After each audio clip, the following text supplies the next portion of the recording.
Bitcoin correction. What beginner traders need to know.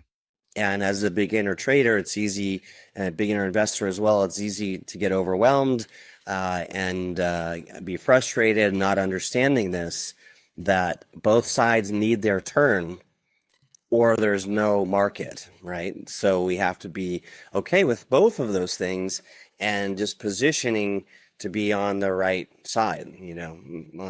Imagine you could just switch teams on the tug of war. And usually, I think the green teams is better right now. I'm going to go over there and win for a while. And then I'll just, when they're tired, I'll come over and to their team. I don't know, you guys. Hopefully these analogies help.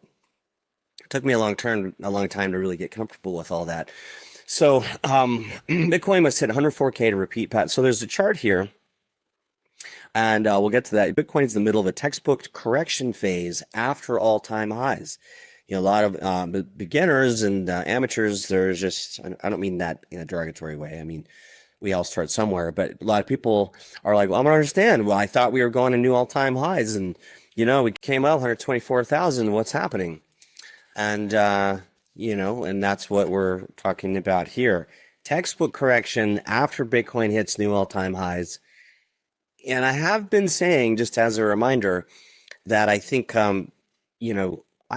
this cycle is different, whether or not we see the standard blow off top or not.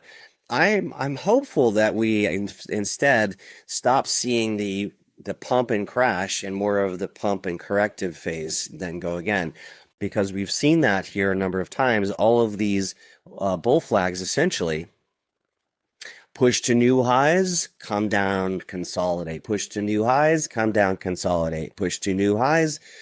Guys, let's be happy about that, because honestly, everyone's saying this is the hardest cycle. I don't think so. I mean, we had lots of surprise overnight 20% dumps last cycle, and then there was that summer mini crash in July of 21. And, we did kind of see that earlier this year, but they've been getting smaller, right? And so there's two sides of that. There's a lot of diminishing returns. The pumps have been getting smaller as well.